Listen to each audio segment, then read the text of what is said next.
Moving into a new house is always an exciting adventure, filled with the promise of a fresh start and endless possibilities. Little did I know that the charming colonial-style house I had purchased would soon become a living nightmare, unveiling a series of disturbing true new house horror stories that would challenge my sanity and test the boundaries of reality itself. The first time I laid eyes on the house, I was captivated by its old-world charm. Nestled on a quiet street, it exuded character with its white picket fence, sprawling garden, and elegant architecture. The interior was just as enchanting, with hardwood floors, intricate crown moldings, and large windows that bathed the rooms in natural light. As I settled into my new home, a sense of contentment washed over me. I spent my days unpacking boxes, arranging furniture, and making the house my own. The neighborhood was welcoming, and I quickly befriended my neighbors, who shared stories of the house's history, tales of families who had lived there for generations, and whispers of a tragic event that had taken place long ago. It was on a stormy night that I began to sense that something was amiss. The wind howled outside and rain tapped rhythmically on the windows. I had just finished making dinner when I heard it, a faint echoing laughter that seemed to come from the walls themselves. I froze, my heart pounding, and dismissed it as a trick of the wind. Days turned into weeks, and the strange occurrences continued. I would catch glimpses of movement out of the corner of my eye, shadows that seemed to flit through the rooms and disappear. Objects would shift position when I wasn't looking, and doors would creak open or shut on their own accord. One evening, as I was reading in the cozy study, the lights flickered and went out. I reached for my phone to use its flashlight, and that's when I heard it, a soft, distant whisper that seemed to be right behind me. I turned around, but the room was empty, bathed in darkness. The air grew cold, and a feeling of dread settled over me. Fearing that I was losing my mind, I confided in my neighbor, Mrs. Thompson, who had lived in the neighborhood for decades. She listened carefully, her expression thoughtful. "Sometimes old houses carry memories with them," she said softly. "They hold the stories of those who lived here before. It's not uncommon to feel a presence, especially if something traumatic happened in the past." Her words both comforted and unsettled me. I began researching the history of my house, hoping to uncover any hidden secrets that might explain the eerie occurrences. Late nights were spent poring over old newspapers and archives, piecing together fragments of the past.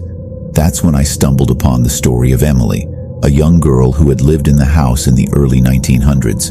She had disappeared mysteriously, and her body was never found. The details were sparse, but the chilling truth was that my new home had been the site of a tragedy. As the days went by, I felt a growing connection to Emily's story. It was as if her presence lingered in every corner of the house, seeking to communicate her untold truth. The laughter I had heard, the whispers in the dark, they seemed to be her desperate attempts to reach out to me. Determined to unravel the mystery, I reached out to a local historian, Dr. Anderson, who specialized in the history of the town. He agreed to meet with me, and we sat in my living room surrounded by the echoes of the past. Dr. Anderson pored over old records and documents, his expression growing more somber as he uncovered details of Emily's disappearance. He explained that she had been a curious and adventurous child, often exploring the woods and fields around the house. One day she had gone missing, and despite extensive search efforts, her fate remained unknown. "Sometimes tragic events leave a mark on a place," Dr. Anderson mused. "It's as if the energy of that moment gets trapped, creating a residual presence that can be felt by those who are sensitive." His words resonated with me, and I realized that Emily's spirit was trapped within the walls of my house, her story yearning to be told.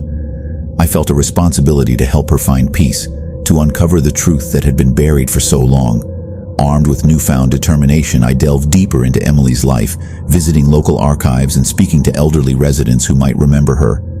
Slowly, a picture began to form. Emily had been an adventurous and spirited child, beloved by her family and friends. Her disappearance had left the community shattered, and her memory had faded into obscurity over the years. One evening, as I sat in the study surrounded by old photographs and newspaper clippings, I felt a sudden shift in the air. The temperature dropped, and a feeling of weightlessness enveloped me. I closed my eyes and listened, and that's when I heard it. Emily's voice, soft and gentle, whispering in the breeze. "Help me," she pleaded, her words echoing in my mind.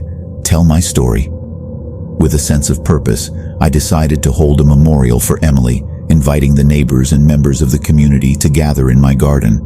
I shared her story, the details I had uncovered, and the chilling occurrences that had led me to this moment. As I spoke, I felt a presence around me, as if Emily herself was listening. The wind rustled through the trees, and a sense of peace seemed to settle over the gathering. When I finished, there was a collective silence, and I knew that Emily's story had finally been acknowledged. That night, as I lay in bed, I felt a profound sense of closure. The house was quiet, the shadows no longer haunting. It was as if Emily had found the peace she had been seeking for so long. In the days that followed, the strange occurrences ceased, and the house felt lighter, as if a heavy burden had been lifted. I knew that I had played a part in giving Emily a voice, in helping her story be heard. As time went on, I continued to live in the house, now filled with a sense of connection to its history. The whispers in the dark had transformed into whispers of gratitude and remembrance. And while the memories of those disturbing true new house horror stories still haunted me, they were no longer a source of fear, but rather a testament to the power of acknowledging the past and finding solace in the present.